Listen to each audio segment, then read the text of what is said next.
हर पुरानी हवेली की अपनी एक कहानी होती है, लेकिन विरासत भवन सिर्फ एक कहानी नहीं बल्कि एक गहरा रहस्य था। कहते हैं जो इस हवेली के करीब गया वो कभी वापस नहीं लौटा।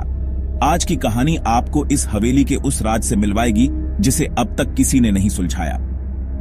गांव के लोग हवेली के बारे में बात करने से भी डरते थे। कहते थे हवेली में ठाकुर सुरेश सिंह का परिवार रहता था। उनकी बेटी आनंदी बेहद मासूम और प्यारी थी, लेकिन एक रात सब कुछ बदल गया। उस रात हवेली से चीखने चिल्लाने की आवाजें आईं और अगली सुबह पूरा परिवार गायब था। तब से यह हवेली वीरान पड़ी है।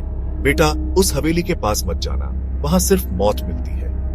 राघव, एक युवा पत्रकार जिसने खतरनाक जगहों की सच्चाई उजागर करने की ठानी थी। उसने ठान लिया कि वह इस हवेली में जाकर इसका राज खोलेगा। वह यह भी समझना चाहता था कि आखिर गांव वाले इससे इतना डरते क्यों हैं। राघव ने आधी रात को हवेली में कदम रखा।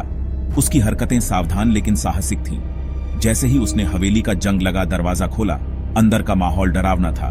टूटी फूटी चीजें, दीवारों पर अजीब निशान और हवा में एक अजीब सी ठंडक। हवेली के अंदर दीवारों पर लगी पेंटिंग्स किसी की निगरानी करती लगती थीं।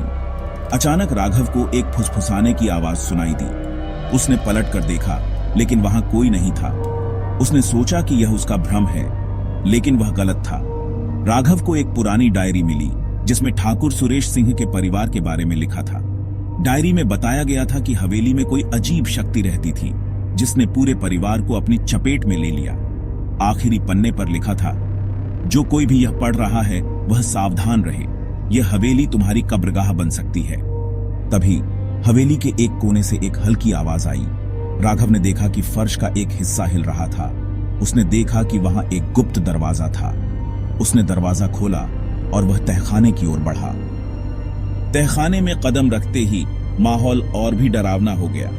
वहां दीवारों पर खून जैसे लाल निशान थे। बीच में एक पुरानी तिजोरी रखी थी। जैसे ही राघव ने तिजोरी खोलने की कोशिश की, हवेली में जोरदार आवाजें गूंजने लगीं। अचानक उसे एक परछाई दिखाई दी। वह परछाई धीरे धीरे उसके करीब आने लगी। तुमने हमें क्यों जगाया? यह हवेली तुम्हारी नहीं है। लौट जाओ वरना अंजाम बुरा होगा।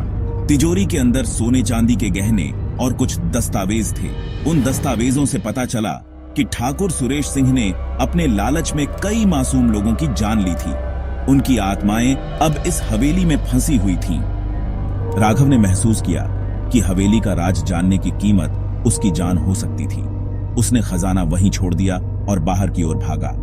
लेकिन उसके भागने के बाद भी हवेली से एक तेज चीख की आवाज आई, मानो आत्माएं उसे वापस बुला रही हों। इस कहानी से हमें यह सीखने को मिलता है कि हर रहस्य को जानने की कोशिश जानलेवा हो सकती है। लालच और खतरे के पीछे भागने से पहले हमें सोच समझ लेना चाहिए। अगर यह कहानी आपको पसंद आई तो इसे लाइक और शेयर करें और कमेंट में बताइए कि क्या आप ऐसी हवेली में कदम रखने की हिम्मत करेंगे। ऐसी ही रोमांचक कहानियों के लिए चैनल को सब्सक्राइब करना ना भूलें। अगली बार मिलते हैं एक और डरावने रहस्य के साथ।